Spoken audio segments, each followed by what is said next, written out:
What do you need? Ask away.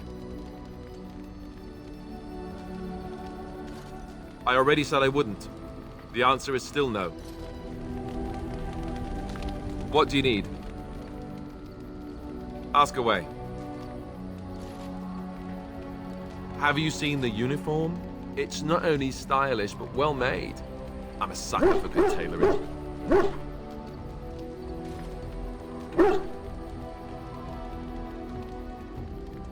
That's just in public. In private, we have these yellow and purple tunics, right? Much more comfortable, and you don't break the beds when you jump on them during a pillow fight.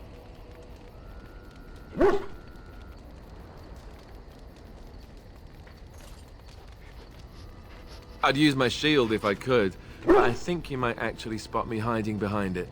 You don't really want to know about my being a Templar, do you? It's really quite boring.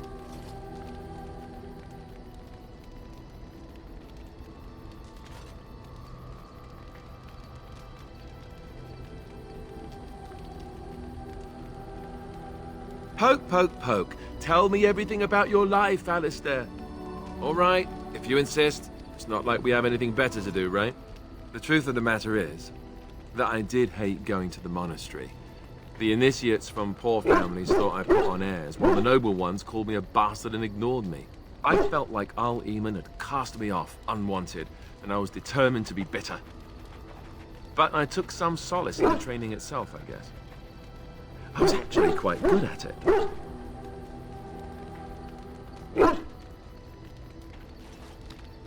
No, I never got that far. I mostly learned about discipline, and training my mind to use the abilities that Templars have. It was difficult, but rewarding. I never really felt at home anywhere, though, until I joined the Grey Wardens. And Duncan felt my Templar abilities might be useful when we encountered Darkspawn magic, so I kept it up. What about you? Do you have anywhere you consider home?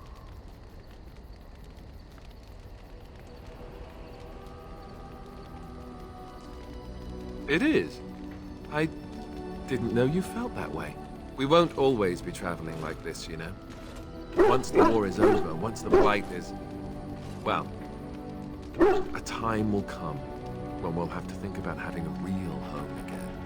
Although that seems like a far ways off. And I suppose the Grey Wardens are gone for good. Either way.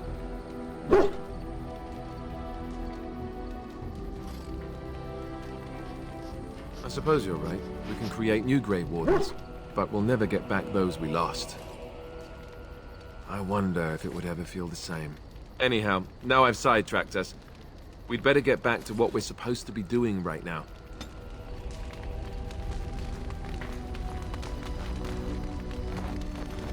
Yes.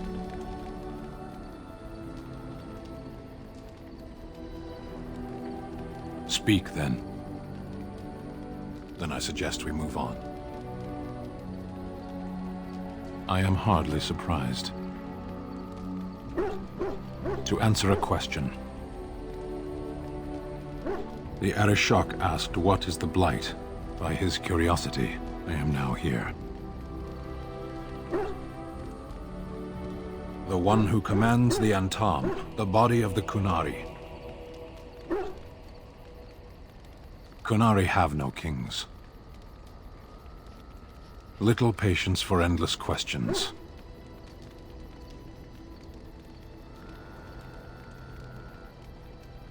Why do you?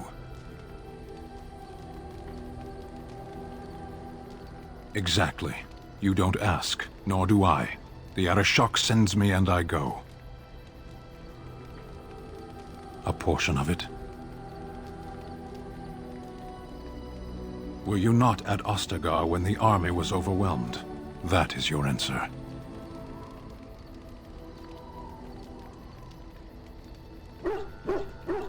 Yes.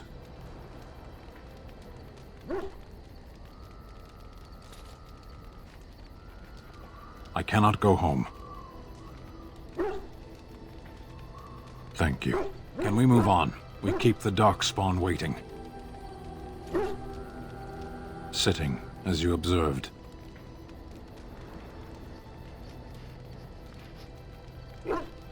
It's what you asked.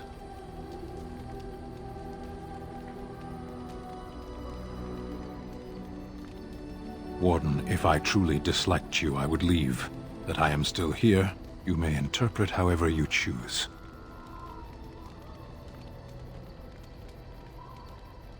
I did.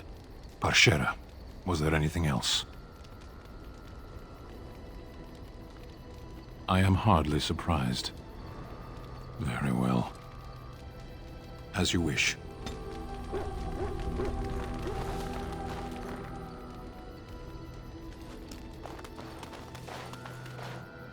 You and your friends are formidable folk, indeed. It's good to have you along on the road. Well, if you're really interested, I suppose it wouldn't hurt to tell you. I am originally from Orzammar, the famed dwarven city that lies beneath the stately Frostback Mountains. I was a merchant there, too. Merchant caste. These things are in the blood, you know. You can't just leave them behind. I ran a fairly successful business. Rare artifacts, you know. Old things, grand things. The nobles loved them.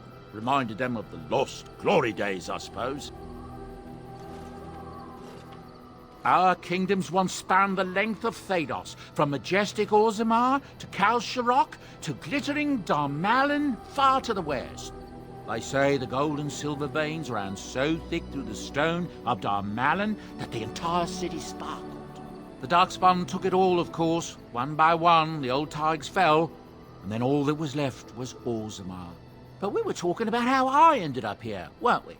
One day, a noble woman came to my store. She looked around for a bit and then started shrieking in dismay. Apparently, she believed that a pair of braces I had for sale once belonged to her brother. He'd been lost in a cave-in, you see, while on an expedition to clear out the Darkspawn from one of the tunnels running close to the city. They were made specially for him. They're unique, she shrieked. He stole them from my poor brother's corpse. She had me arrested on the spot, of course. Nobles, they're touchy like that.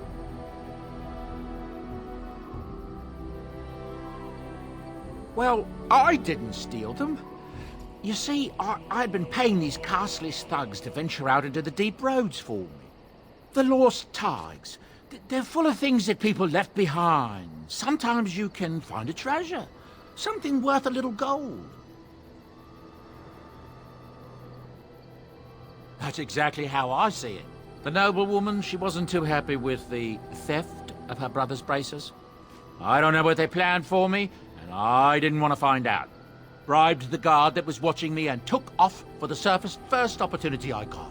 Never looked back.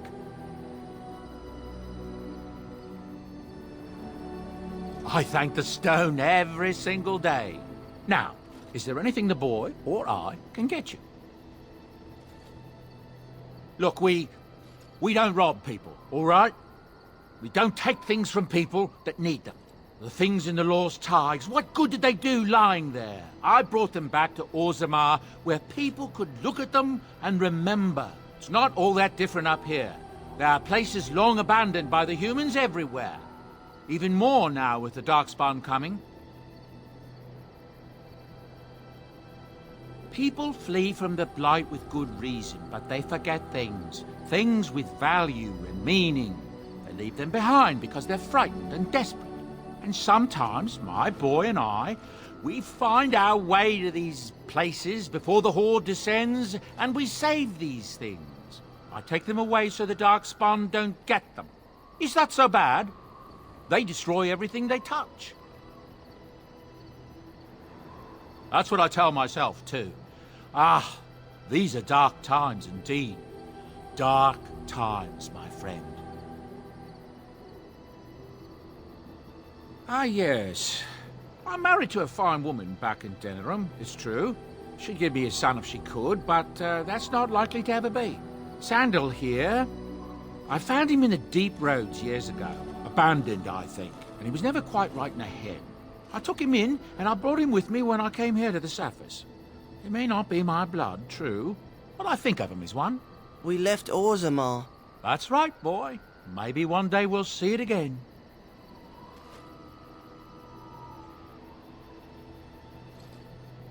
That's how I've always felt. As long as he's happy, so am I. It's not as if I don't benefit, mind you. Turns out the boy's a natural working with enchantments. He might have even been lyrium-addled. I never thought of that before, to be honest. Happens sometimes. He can work an enchantment into just about anything, however, given some time. Could probably open his own shop, if he knew how. Enchantment. Well, he does seem to enjoy it, at least. The Darkspawn have attacked Lothering. I don't think everyone even had fled by the time they came, either. Word has it they swarmed the entire area, making off with prisoners and burning down the buildings. And then they were gone. Just as quick. I wonder if there's anyone left.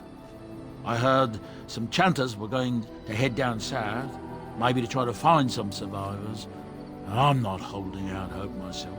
That's what I've heard on the road, anyhow. Take it for what it is. I'm sure you'll be pleased with the goods my boy and I have collected, and with your discount.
Enchantment?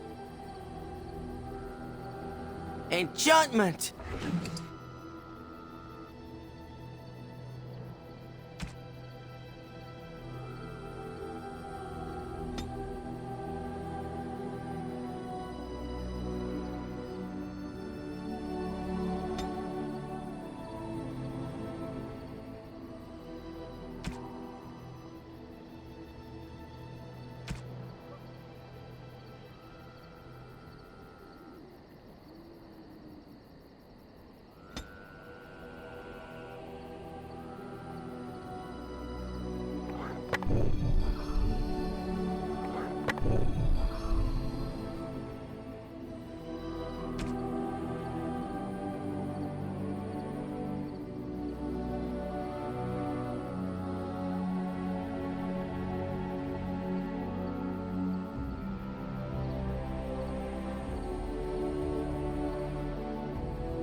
Enchantment?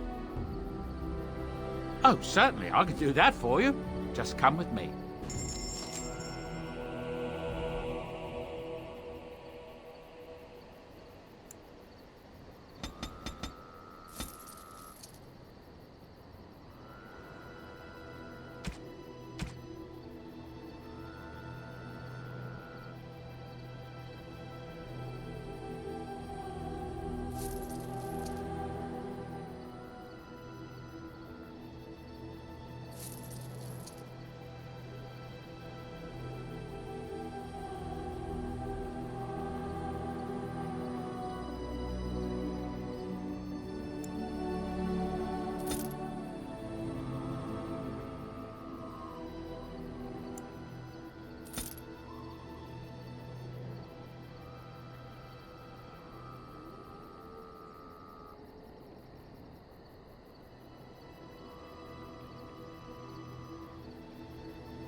I have a thought. We have an opportunity that I believe we should take advantage of. To the point. My mother was once divested of a particular grimoire by a most annoying Templar hunter. It occurred long before I was born, but even today, Flemeth speaks of the loss with great rage. With the circle of magi in such disarray, it occurs to me that this might be the perfect time to recover the tome from their possession, for surely it eventually ended up in their hands.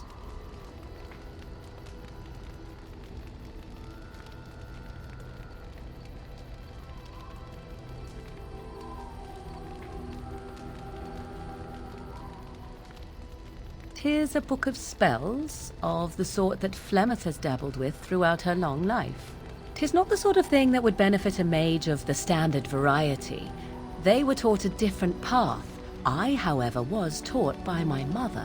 I know a way around the wards my mother would have placed on such a tome. I know the language that she would have written it in. I would find such a tome most useful. Useful in the way that it might increase my power. Useful in the way that I would become more useful to you. Does that not follow? Flemeth is a sorceress of legend, is she not? And her grimoire would be more than a mere curiosity to mages that daren't even glance towards the places my mother has walked for eons. No doubt 'tis considered something dangerous, perhaps best locked away somewhere dark, yes? And if not, then at least I know it does not exist. But there is no harm in looking, surely?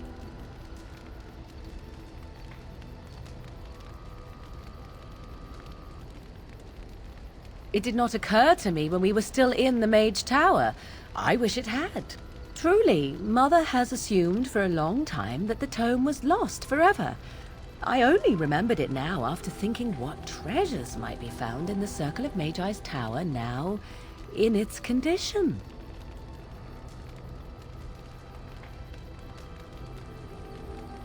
My eternal gratitude?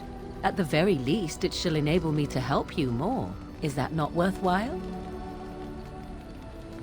Good. I am most interested to see its contents, should it be located. The grimoire is leather-bound and adorned with the symbol of a leafless tree, should you come across it. If not, however, then I shall simply put it out of my mind.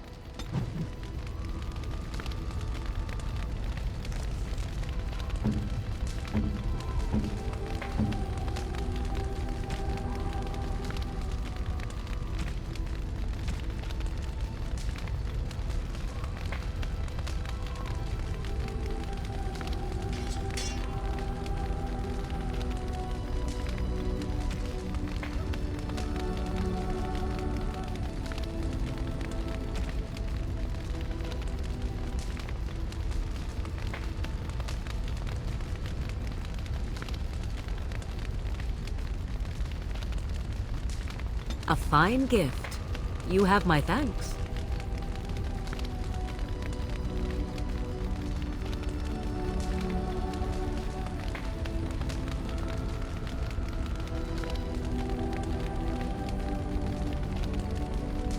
What?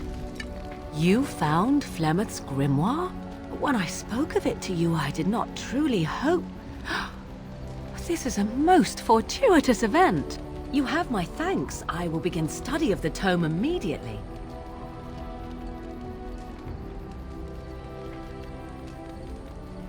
Return it? Indeed not. This tome represents the one time any of my mother's secrets were able to get away from her. I do not intend to squander this opportunity to learn more than Flemeth wished me to know. This should be... interesting. I await your command. We are in camp, so 'tis as good a time as any. I await your command. So, full of questions, are you?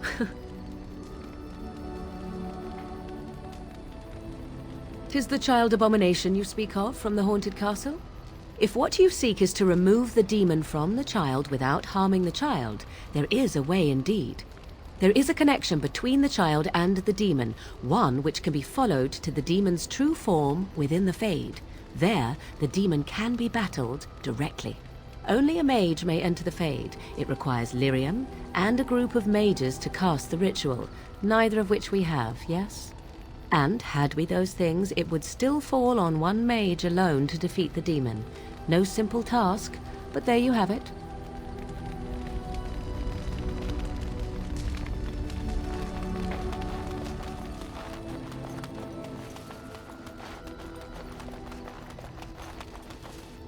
The Circle of Magi stands ready to assist, Grey Warden, as do the Templars of the Chantry. The sincerity of your cause has drawn them together under a common banner.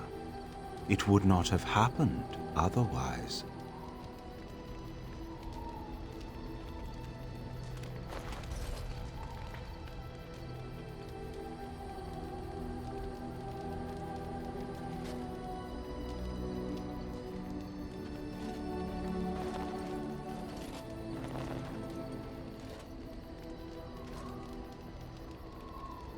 You are wise to invest in the effectiveness of your followers. Oh, it's been a long day. Rest would be welcome. Yes, of course. I am just a little weary. As you may have noticed, I'm no spring chicken.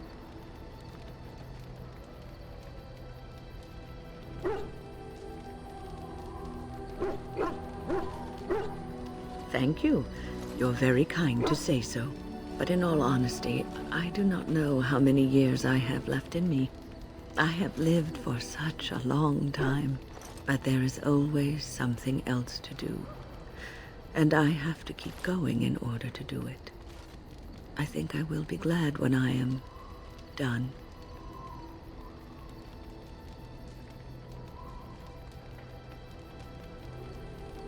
Oh, no. I'm not the sort of person that leaves things unfinished. I'll see this through, I promise. Have you encountered many abominations, apart from the ones in the Circle Tower? Ah, yes, Connor, of course. The first time I saw an abomination, my blood turned to ice. It was months before the nightmares stopped. It was the knowledge that I could easily become one of them that frightened me the most.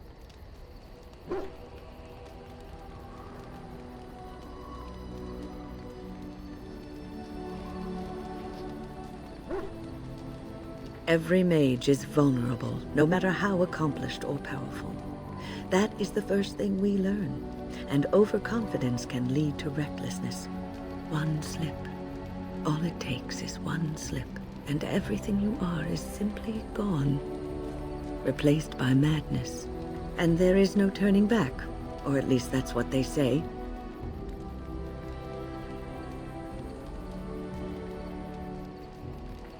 Of late, I have begun to wonder if there is any way an abomination can be cured.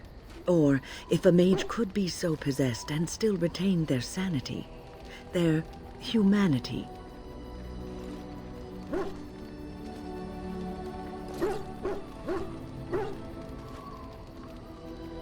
Yes, it is madness and cruelty that define abominations.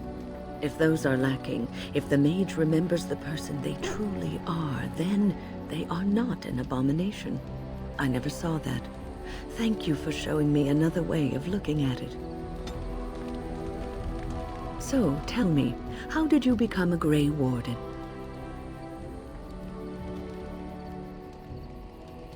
Then you became a Grey Warden out of necessity. But Duncan must also have seen something special in you. The Order does not take in recruits just to save their life. You must be proud to be able to represent your tribe and the Dalish as a Grey Warden.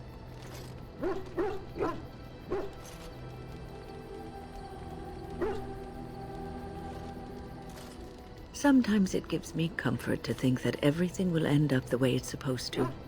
That it will be all right. You were chosen. You survived the joining when others did not. Perhaps it was meant to be. I must ask, what does being a Grey Warden mean to you?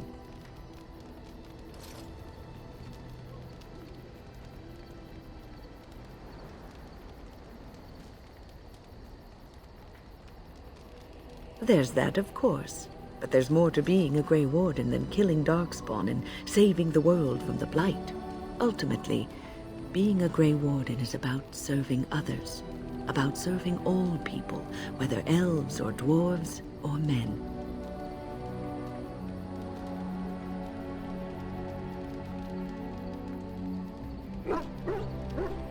As a Grey Warden, you are a guardian of men, and you guard them because their continued existence is more important than you are.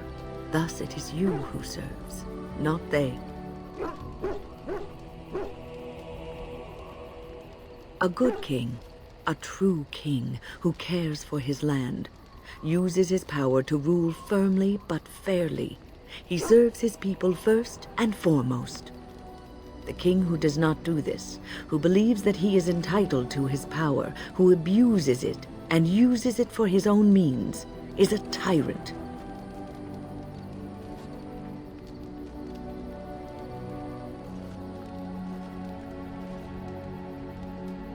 And the country suffers for it. If you live apart from others and your actions affect only you, then you may do as you wish.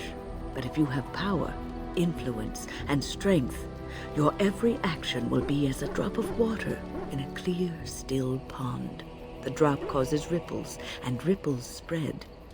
Think of how far they will go, how wide they will become, how will they affect the pond. But I've lectured enough for today. I should stop before I wear out my welcome. Is there something you need? The Circle is in good hands. Irving knows what to do, and he doesn't need me underfoot. For now, I will support those that battle the Darkspawn. I do feel I left things unfinished in Ostagar. There is so much left to do, and I would be part of it. The Grey Wardens, all 2 of you, need all the help you can get. I will see this through to the bitter end. And after that, if I am still left standing, then I will return to the Circle.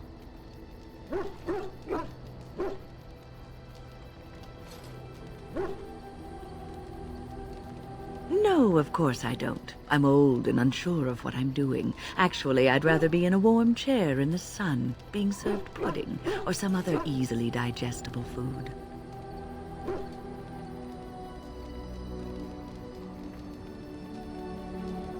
Well, get on it then, and make sure there's a blanket in my chair, and that it's soft, and that the pudding doesn't have cream on it. Cream gives me gas. Is there something you need? I will answer to the best of my ability. People don't become mages. They are born mages. The talent just surfaces later. But you are asking how I ended up at the Circle. I was brought there by the Templars, just like many of the other apprentices. I don't remember very much. I was very young then. I didn't have a family. I never knew my real parents. My earliest memory was of hiding in a hayloft on a farm, trying to keep warm. I was found, and the farmer's wife was kind enough not to send me away. But they had children of their own, and I was never made to feel welcome. The eldest son was the worst. He was always calling me a stray, and throwing anything he could get his hands on at me. And I don't know how it happened, but one day, he just found his hair on fire. Fortunately, there was a large trough nearby.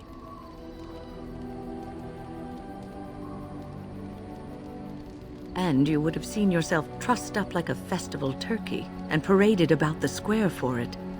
Village folk have little love for witches like us. Thankfully, all I had to endure was a few nights locked in a cold barn with a bowl of water and a crust of bread. The Templars arrived several mornings later. I'll never forget the moment the Templars led me into the entrance hall of the tower.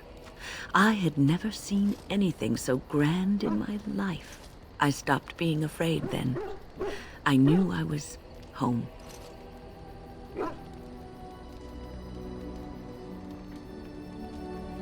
Well, that's about all there is to my tale. That's how I came to the Circle. I would be lying if I said it was easy. First, there were rules, and we were constantly watched to make sure we behaved appropriately. Then there was the study of magic. We had to cast the spells just so, control the effects completely. A single word spoken incorrectly, a gesture out of sync, and lack of focus. And we needed to have perfect focus, or we would be in danger.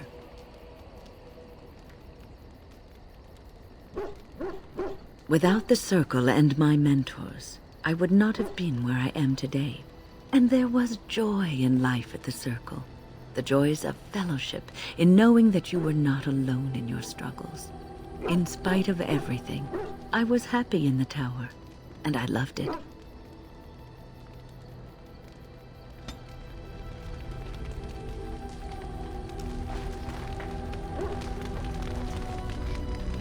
I must say that traveling with you has opened my eyes to how wrong some are about the Dalish. You are not at all savage, and I've not seen you snatch away women and children without provocation.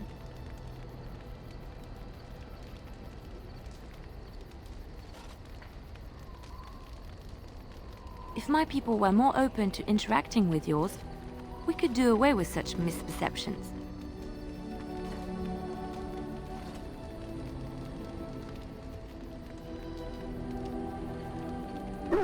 I hear many city folk talk about how wonderful it must be to live simpler lives, close to the earth.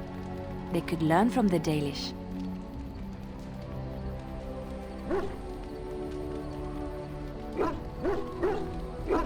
How marvelous that must be.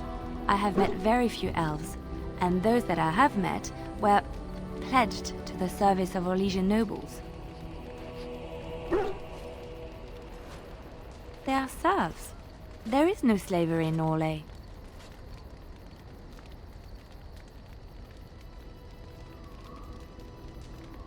Elven servants are well compensated for their services.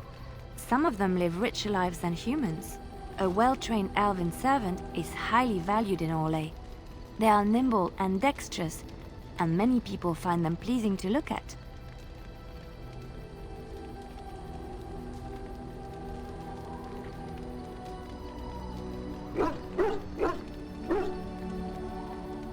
No, I did not mean it that way. Oh, my words were clumsily chosen. I did not mean to offend. I am sorry.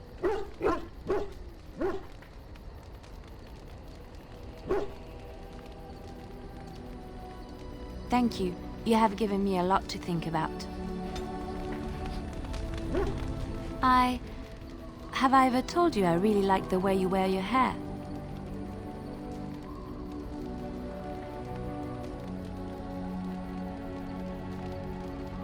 It's very nice and it suits you. Simple. not like the elaborate hairstyles we wore in Orlais. They involved flowers, ribbons, jewels. One year, feathers were all the rage, and Lady Elise decided she needed to outdo everyone else, and actually wore live songbirds in her voluminous hair. The chirping was quite charming for a while, but you must realize, terrified little birdies often have loose bowels. Yes, you can imagine what she looked like by the end of the evening. But I was trying to say something nice to you, wasn't I? Oh, forgive me. My mind wanders so. It's just that I feel so comfortable talking to you, like I could say anything and you wouldn't judge me.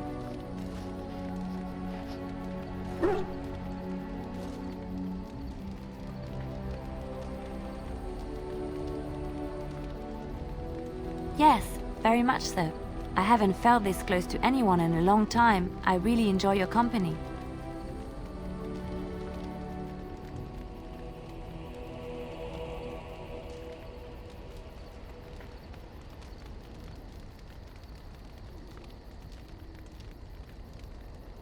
And what would you do if I said I do?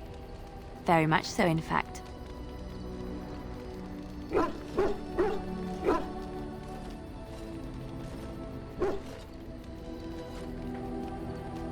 There's no one else I'd rather spend time with. Come then, let's get going. If I recall correctly, you have some important earth-shattering business to attend to. Yes? Something you need? Yes? What's on your mind?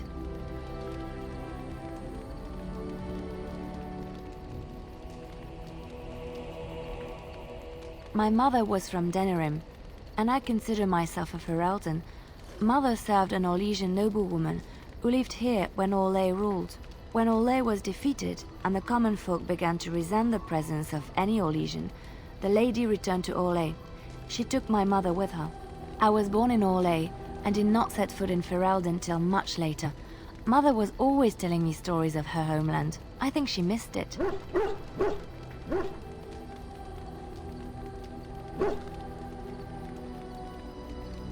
Mother died when I was very young. Lady Cecily let me stay with her. I had no one else.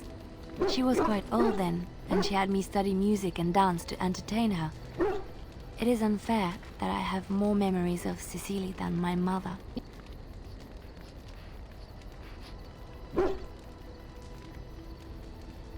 Strangely, the only thing I really remember of Mother was her scent. She kept dried flowers in her closet amongst her clothes. Small white Ferelden wildflowers with a sweet fragrance. Mother called them Andrastis Grace. They were very rare in Orlais. But enough about that. Let us move on.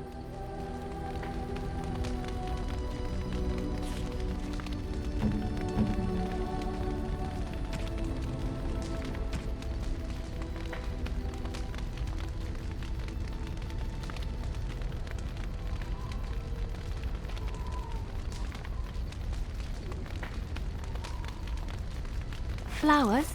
For me? They're beautiful. These were her favorite. I haven't seen these in such a long time. They smell just like Mother used to. Thank you. Thank you so much for remembering.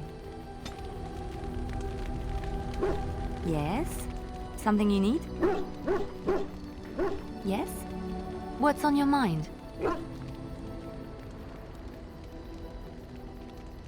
I miss Val-Royeaux. Unlike other cities where the people are the lifeblood and the character, Val-Royeaux was her own person, and her people little more than decorations. There was always music in Val-Royeaux, streaming from the many windows, quiet refrains and triumphant choruses, and always, floating above that all, the chant, coming from the grand cathedral. It was magnificent. Oh, it would take me a day or two to talk about the many splendors of Orlais, her golden fields, her lush meadows. Of course, there are good things and bad things about Orlais, like anywhere else. Sometimes I miss it dearly, and sometimes I'm glad I'm rid of it. And you will laugh at this, but I miss the fine things I had in Orlais.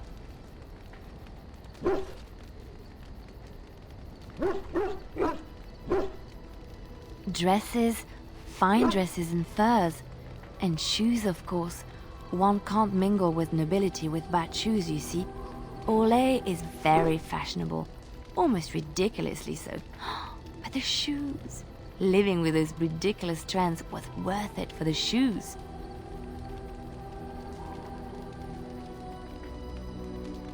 When I left Orlais, the fashion was shoes with delicate tapered heels and embellishments in the front. A ribbon, perhaps, or embroidery. In soft colors, of course. It was spring.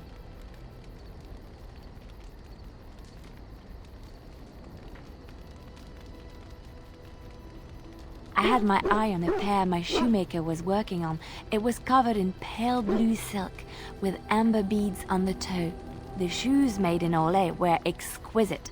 Not at all like these clunky fur-lined leather boots you have in Ferelden. Ugh, just look at them.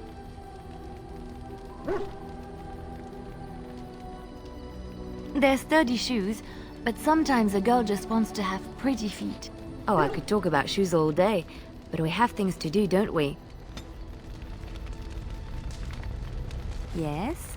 Something you need? Yes? What's on your mind? Of course I do. I love stories far too much to keep them to myself. Everyone should be able to benefit from them, I think.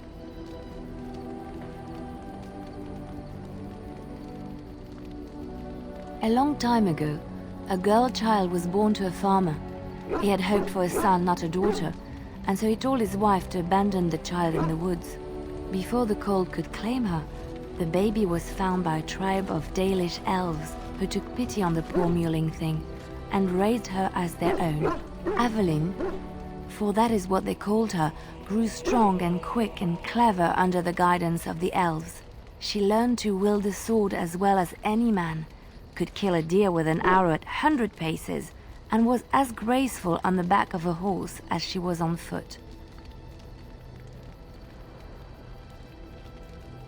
Aveline's Dalish guardians saw that she could easily best any Orlesian chevalier in battle, and wanted to show the cruel humans the child they had left to die. They bestowed upon her a fine horse and armor, and sent her to prove herself to her people in the grand tourney. Now in those days, no woman was allowed to take up arms, let alone compete in the grand tourney, but Aveline kept her helmet on and was not discovered. Aveline won many events and gained the approval of the adoring crowd. Eventually, she came face to face with the knight Kaleva in the grand melee. Aveline had already bested him in the joust, and Kaleva was determined not to lose a second time. Out of desperation to regain his honor, Kaleva tripped Aveline and tossed her to the ground, ripping off her helmet as he did so. Silence fell upon the arena as Aveline was revealed. Kaleva declared the previous competitions invalid. A woman had taken part, and this was not allowed. But the crowd cheered for Aveline. Kaleva was furious, for he had lost to a woman and was now being shamed. Blinded by his rage, he forced Aveline to her knees. "Know your place, woman," cried he, and slit her throat.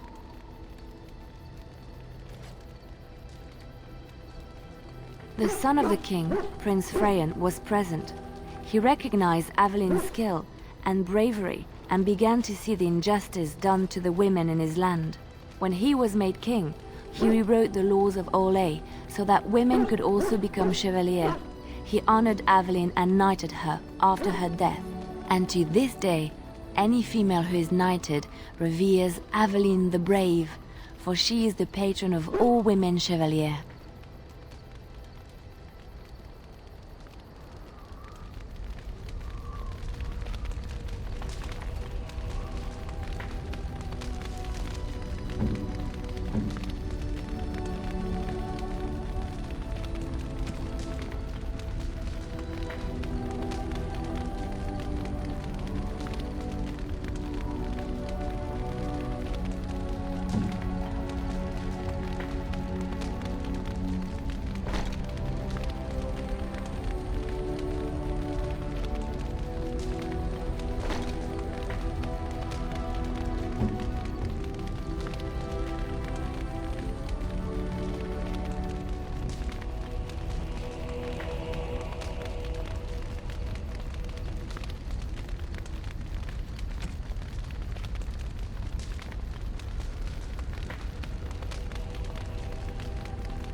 Are you sure I can't interest you in this hat?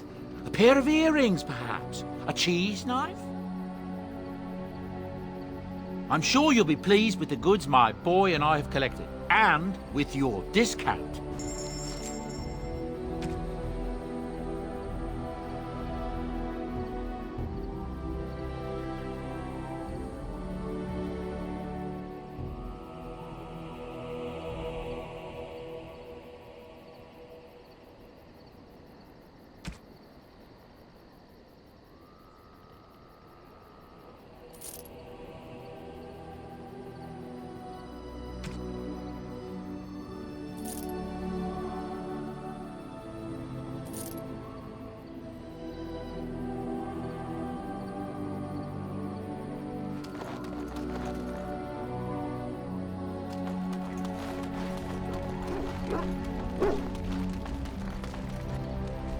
Your dog is filthy. I can smell him 50 yards off.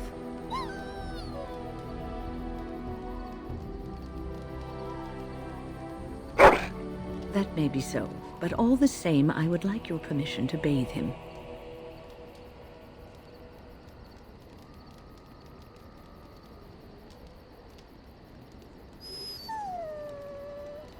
Excellent. I will get my soaps, and the dog shall have his bath after supper.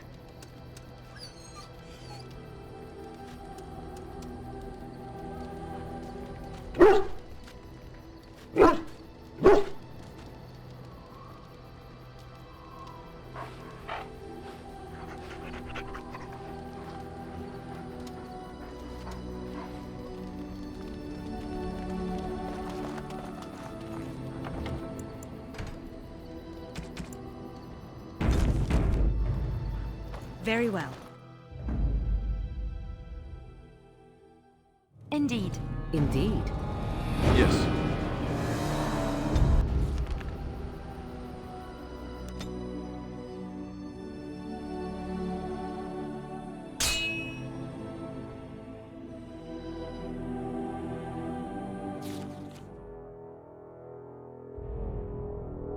I bring word, sire. There are demands from the Banorn that you step down from the Regency. They are said to be gathering their forces, as are your allies. It appears it will be civil war after all, despite the Darkspawn. Pity. I also have an interesting report. There seem to be Grey Wardens who survived Ostagar. How, I don't know. But they will act against you. I have arranged for a solution, with your leave. The Antivan Crows send their regards. An assassin? Against Grey Wardens, we will need the very best, sire. And the most expensive. Just get it done.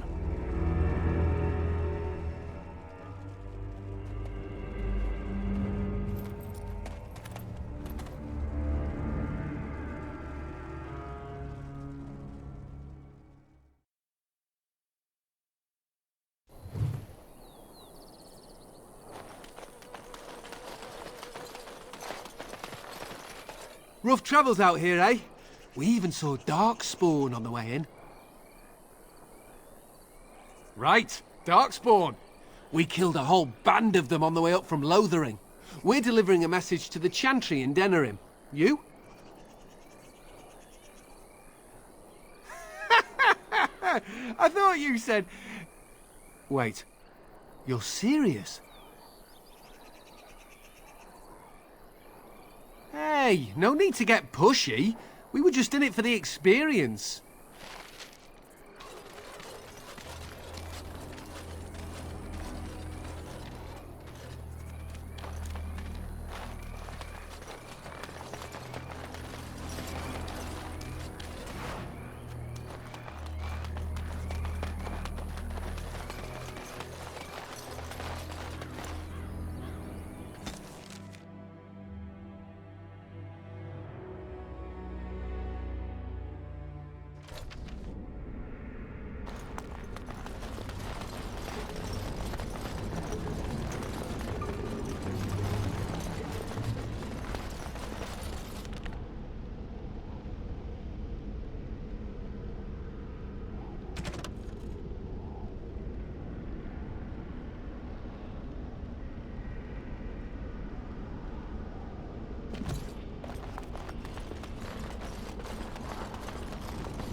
There you are.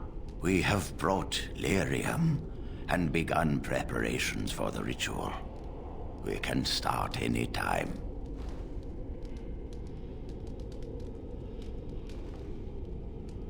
It truly depends on the manner of demon. It sounds like a spirit of greed and desire, one of the more powerful in the hierarchy. It will likely engage you in dialogue and tempt you with an offer. Avoid it. Making deals with demons never turns out well.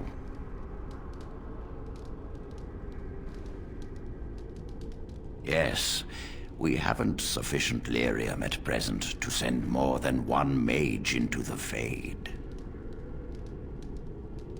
I'm glad we decided to take this route. This is really the best option. Very well.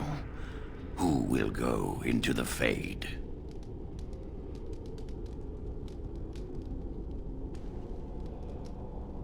Then let us begin forthwith.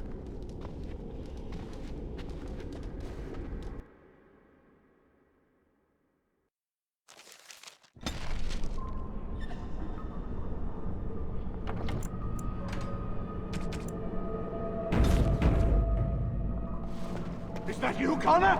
I can hear you. I'm coming! Is anyone out there? Hello? Father! Where are you? I don't understand. It's so cold. I want to go home. You there? Have you seen my son? I can hear him, but I cannot find him.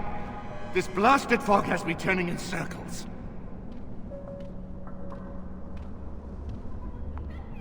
This is the Fade. Your kind cannot navigate it any more than you could navigate a dream. I don't understand. Where is my Connor? I will find him for you, since I foolishly gave my word that I would.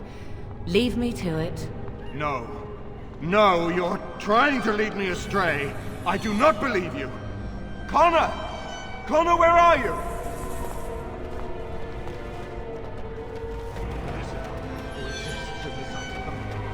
Curse this blasted dark!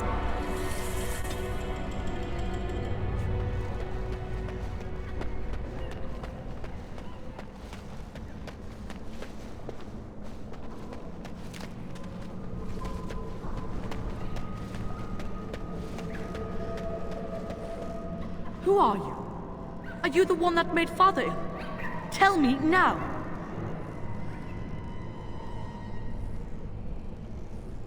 I do not have time for fool children. Now tell me where this demon is. Fool? You won't get near. I won't let you.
You're the one making Father sick!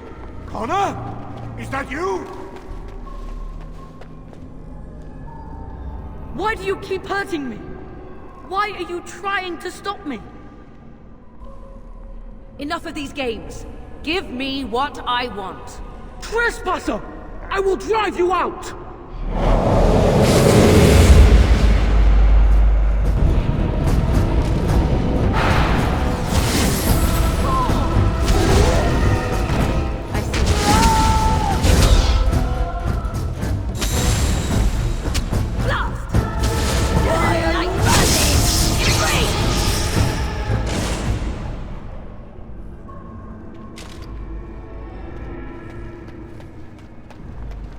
Help him! can't stop me! Get out of here! You have to get out!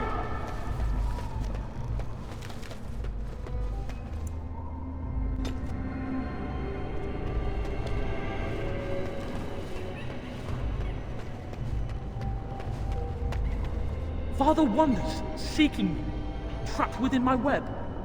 All is as it should be. Why must you interfere? Why do you speak through illusions? Come, let us converse. No. It is time for you to go now. Do not persist, or things will go very badly for you.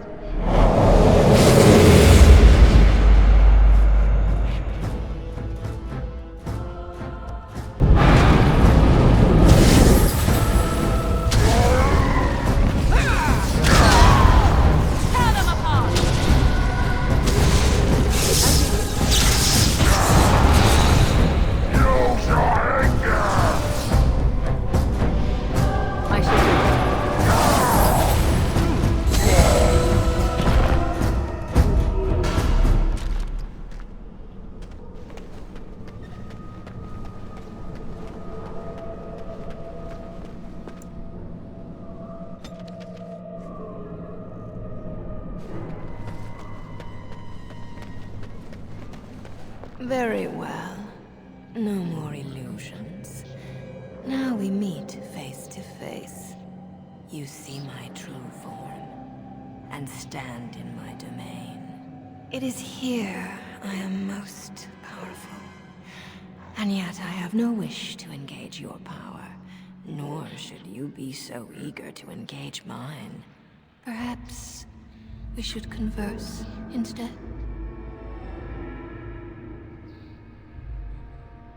Do you take me for a fool?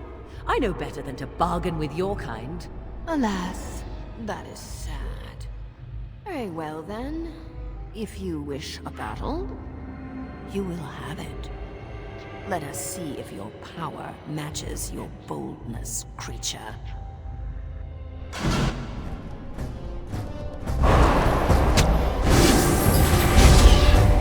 You cannot win!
So it is over. Connor is his old self. He does not seem to remember anything, which is a blessing. I suppose we will need to send him to the Circle of Magi's tower for training, once the war is over. It's so odd to think of the boy as a mage, of all things. Eamon has much to mourn and rebuild should he recover. But at least he could be thankful that both his son and wife are safe. I owe you my deepest thanks. I can scarcely believe Connor is the boy he once was. There is still the matter of Jowan. His poisoning Eamon began this whole mess, yet he lives. I must decide what becomes of him. We will hold him for Eamon to decide his fate. If he doesn't recover, Jowan's fate is sealed. What do you think?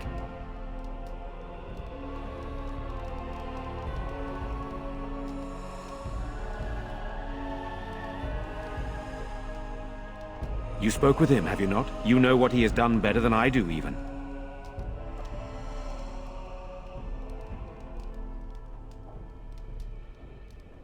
I would not trust him, but I would not presume to tell my brother what to do.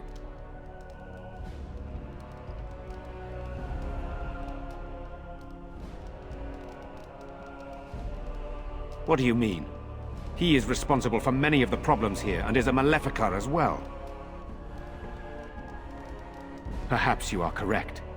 But that is Eamon's decision, not mine. I'm sorry. Jowan stays in the dungeon for now. But our task is not done yet. Whatever the demon did to my brother, it seems to have spared his life, but he remains comatose. We cannot wake him. The urn. The urn of sacred ashes will save Eamon.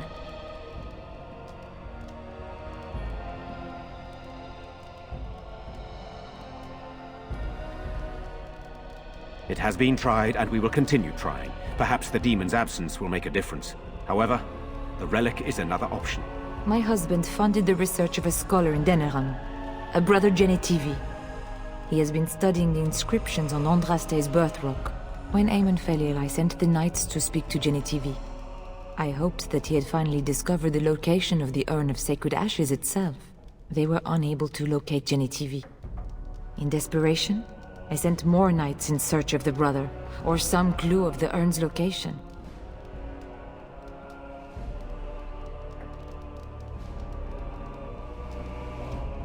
I must organize Eamon's knights as they return, draft new soldiers, and prepare the army to fight.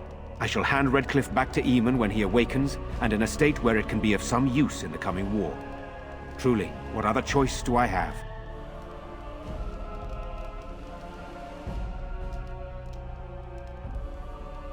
No one else can. Even if I wished to do it myself, I cannot abandon Redcliffe to its own devices. Perhaps you could seek out the brother's home in Denerim and see if any clues remain on his whereabouts. It is the only place to begin the search, I think. I must go to the hall and begin rebuilding. I wish you luck, and may the Maker go with you.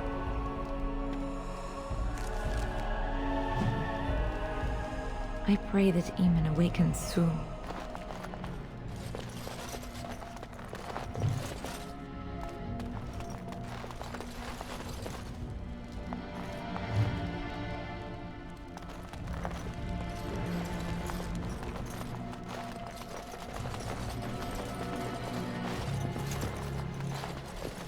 I wonder what happened to all the other castle servants that were here.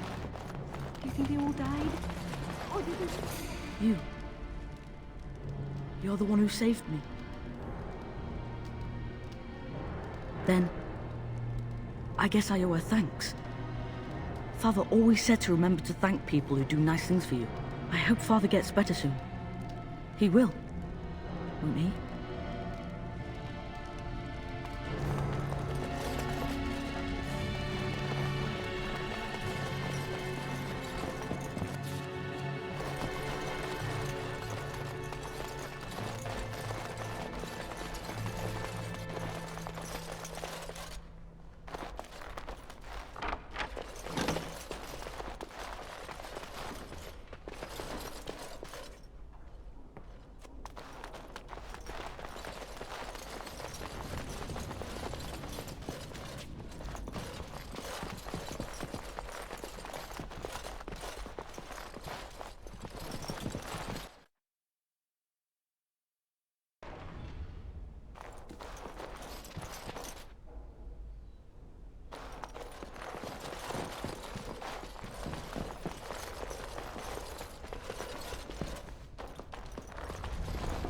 You return.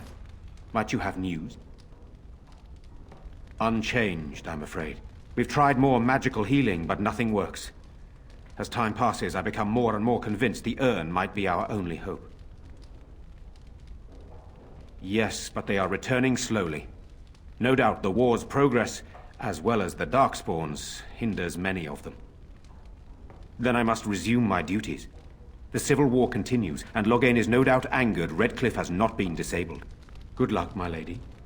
You are a great and noble woman. I hope it continues to go well, for all our sakes.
Sire, I have more news. Yes. Well, it seems that the fighting has gone Enough. exactly as you... I would like to know what you intend to accomplish, Father. Should we not be fighting the Darkspawn instead of each other? The nobility should be brought into line and then the Darkspawn defeated. This is no true blight, Honora. Only Kaelin's vanity demanded it be so. Beg pardon, sire.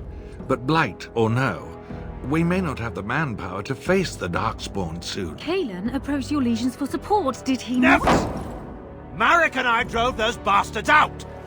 Not roll out the welcome for them now! We need help, Father. We cannot deal with this crisis alone. Ferelden will stand on its own! I will lead it through this, Honora. You must have faith in me. Did you kill Kaelin? Kaelin's death was his own doing.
Anything I can get you? Fair enough. Let me see what Lloyd stored in the back. You can help yourself.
Now that we're back at the camp, I want to talk about what happened at Redcliffe.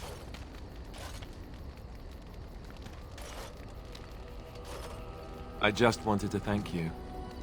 You went out of your way to save the Isle's family, and you did it. Even though it would have been easier not to. There's been so much death and destruction. Well, it makes me feel good that at least we were able to save something. No matter how small.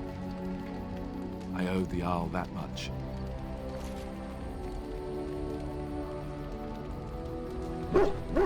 You're right. Hopefully, by that time, there's still enough of Warden left to save. Good. Now that the warm, fuzzy part of the day is over with, we can get back to the ritual dismemberments. Oh, wait, it's not Tuesday, is it?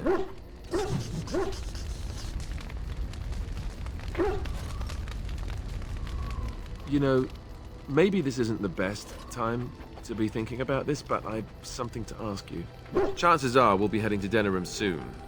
And when we're there, I wonder if we might be able to look someone up.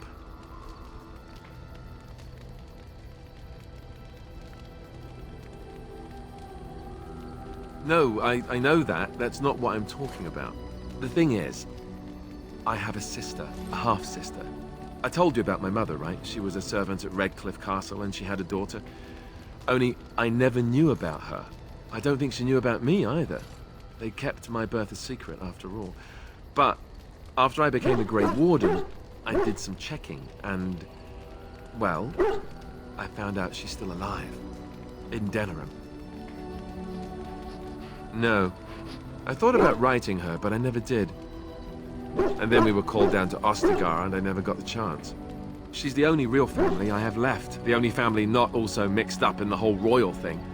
I've just been thinking that maybe it's time I went to see her. With the Blight coming and everything, I don't know if I'll ever get another chance to see her.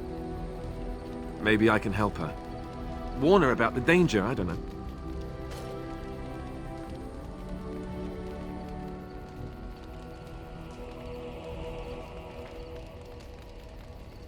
I'm not sure. I don't know anything about her except her name and where she lives. Her name is Goldana, and I think she remarried but still lives just outside the alienage. If we're in the area, then, well, it's worth a look. Something on your mind?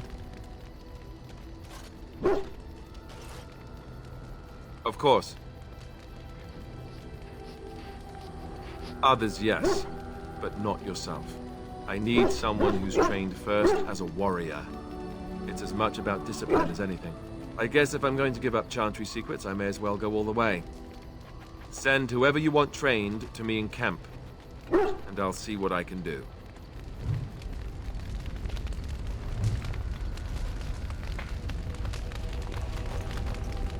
Yes?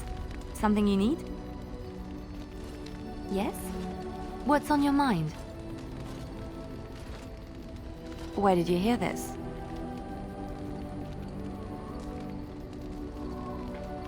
And you believe everything you hear?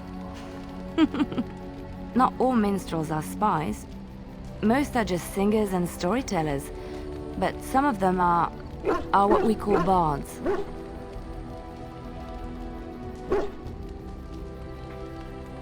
Many use the two words minstrel and bard interchangeably, but to do so in Orlais would cause misunderstanding. Bards are minstrels and more. Spies, as you say. Some say there is a bard order, but I don't think this is true. Many bards work alone or in small groups, doing the bidding of a patron who pays for their services. If there is an organization behind it all, no one knows who they are. Nobles, mostly. In Orlais, there is much rivalry amongst the highborn. They fight over land, influence, and the favor of the Empress. But they cannot do this openly because it is impolite, and in public, they wear smiling faces and pretend to be civil. In secret, they plot and scheme to destroy each other. It is a game completely meaningless to anyone but its players.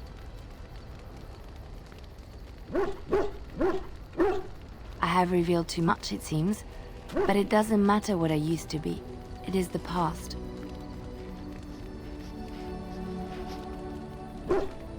I found myself in Ferelden and sheltered from bad weather in the Chantry.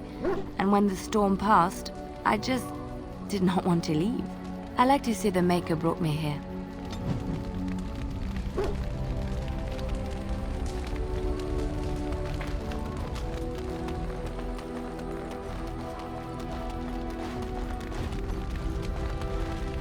I await your command. So, full of questions, are you? Possibly, if I had the desire to. I do not.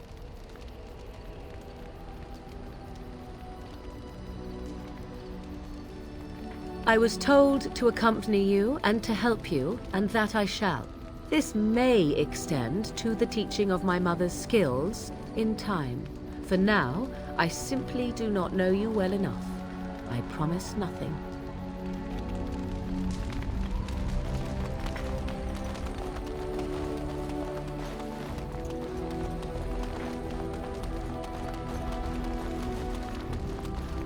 Is there something you need?